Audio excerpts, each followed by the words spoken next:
दोस्तों जय मसीह, प्रभु यीशु मसीह के नाम में। और मुझे आशा है कि मेरे प्रभु ने आपको, आपके परिवार को सही सलामत रखा होगा। आइए मैं ईसाया का पुस्तक 45 का 22 और 23 वचन में आप लोगों के लिए लेके आया हूं। यहाँ कहता है 22 में, हे पृथ्वी के दूर दूर के देश के रहने वालों, तुम मेरी ओर फिरो और उद्धार पाओ, क्योंकि मैं ही परमेश्वर हूँ और दूसरा कोई और नहीं है। आमीन। और कोई परमेश्वर नहीं है। वचन कहता है कि परमेश्वर एक आवाज आप लोगों के लिए देता है, कहता है पृथ्वी के दूर दूर के रहने वाले लोगों मेरे पास आओ, मैं ही तुम्हारा परमेश्वर हूँ, है नहीं। और मुझ मेरे पास आओ और उद्धार पाओ।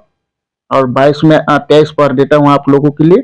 यहाँ कहता है, मैंने अपनी ही शपथ खाई है, धर्म के अनुसार मेरे मुख से ये वचन निकला है और वो नहीं टलेगा, और प्रत्येक घुटना मेरे सामने झुकेगा और प्रत्येक मुख से मेरी ही शपथ खाई जाएगी।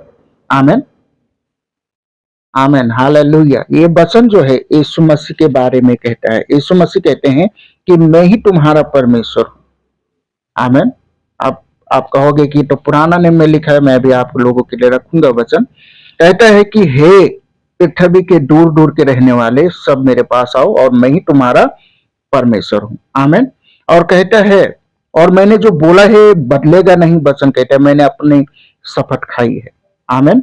और वचन देखिए, आपको एक बात कहना चाहता है यहाँ पर, आप या परमेश्वर के नजदीक खुशी से, प्रेम से उसको अपना मुक्तिदाता और उद्धार करता करके स्वीकार लीजिए। नहीं तो न्याय के दिन तो आपको झुकने पड़ेगा, मजबूरी में भी झुकना पड़ेगा। इसलिए परमेश्वर कहता है मेरे पास आओ और उद्धार पाओ। आमीन।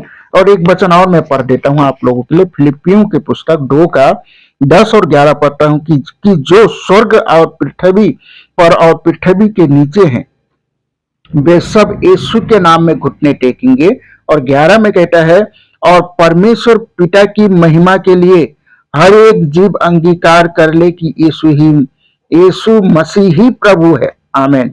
अपने जीव से अंगीकार कर लीजिए, अभी कर लीजिए, क्योंकि अभी मौका है, अभी आप जीवित हैं। और परमेश्वर से आप अपने पाप का अंगीकार करके उसके सामने आइए और घुटना टेकिए। परमेश्वर का वचन फिर मैं पढ़ देता हूँ, 11 पढ़ देता हूँ, फिलिपियों का 11 पढ़ देता हूँ। यहाँ लिखा हुआ है, और परमेश्वर पिता की महिमा के लिए हर एक जीव अंगीकार कर ले कि यीशु मसीह ही प्रभु है। आमीन। इसलिए हर एक घुटना टिकेगा उसके सामने। तो अभी आप प्यार से आ जाइए, नहीं तो बाद में आपको मजबूरी में भी उसको प्रभु करके अंगीकार करना पड़ेगा। इस वचन के द्वारा आपको आशीष मिले। जय मसीह। आमीन।